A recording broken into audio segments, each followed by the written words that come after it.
Assalamualaikum warahmatullahi wabarakatuh.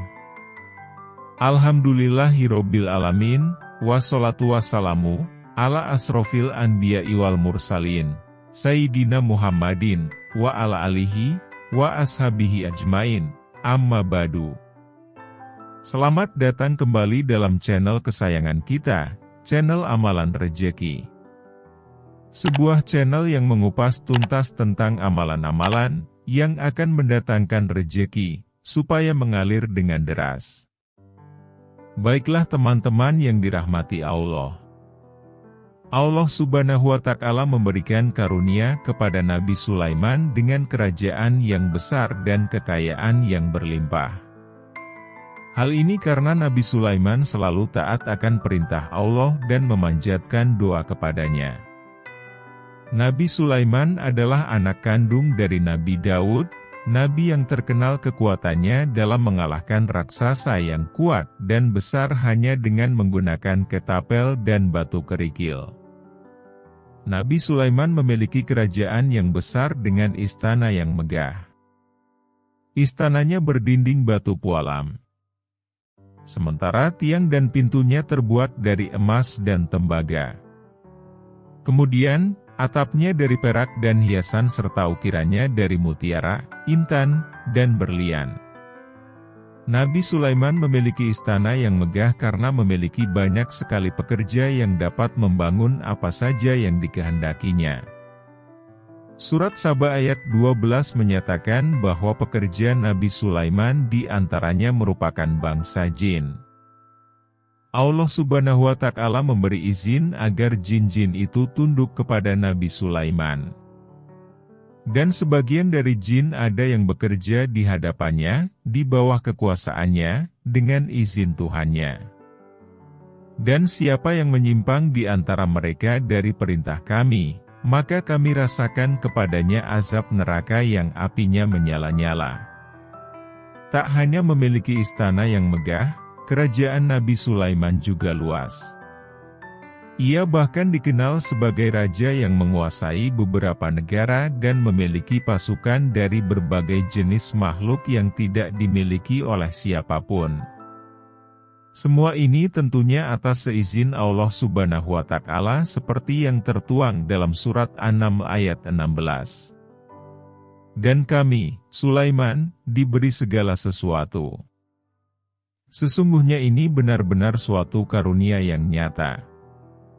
Doa Nabi Sulaiman dalam meminta kekayaan kepada Allah Subhanahu wa Ta'ala tertuang dalam surat Syad ayat 35.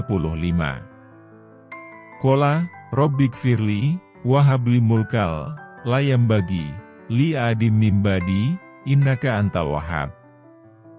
Artinya, ia berkata, ya Tuhanku, ampunilah aku dan anugerahkanlah kepadaku, kerajaan yang tidak dimiliki oleh seorang jua pun sesudahku, sesungguhnya Engkaulah yang Maha Pemberi. Ujian Nabi Sulaiman. Allah Subhanahu wa Ta'ala memberikan banyak karunia kepada Nabi Sulaiman. Namun, hal ini bukan berarti Allah tidak pernah memberikan ujian juga kepadanya. Ujian kepada Nabi Sulaiman berupa penyembelihan terhadap ribuan kuda yang dimilikinya. Suatu ketika, Nabi Sulaiman pernah sibuk menghitung ribuan kudanya dan memperhatikan mereka sampai melupakan Allah Subhanahu wa Ta'ala selama beberapa saat. Ketika sadar, Nabi Sulaiman langsung memohon ampun kepada Allah. Allah kemudian menyuruh Nabi Sulaiman untuk memotong kaki dan leher kuda-kuda itu. Hal ini tertuang dalam surat Syad ayat 32-34 berikut.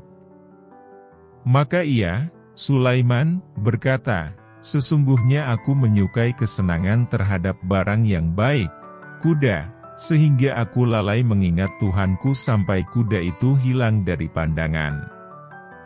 Allah berfirman, bawalah kuda-kuda itu kembali kepadaku. Lalu, ia potong kaki dan leher kuda itu. Dan sesungguhnya kami telah menguji Sulaiman dan kami jadikan dia tergeletak di atas kursinya sebagai tubuh yang lemah karena sakit, kemudian ia bertobat. Bagi Anda yang menyukai video ini, silahkan mengklik tombol like dan subscribe, agar selalu mendapat informasi terbaru, amalan-amalan penarik rejeki dari channel ini. Untuk video amalan rejeki selanjutnya, bisa mengklik video rekomendasi yang ada pada layar. Marilah kita semuanya saling mendoakan, yang pengangguran, yang ditimpa kesulitan keuangan, mari kita saling mendoakan, silahkan ditulis di kolom komentar. Semoga diberikan jalan keluar, dan diangkat kesulitannya oleh Allah Subhanahu wa Ta'ala. Amin ya Robbal Alamin. Wassalamualaikum warahmatullahi wabarakatuh.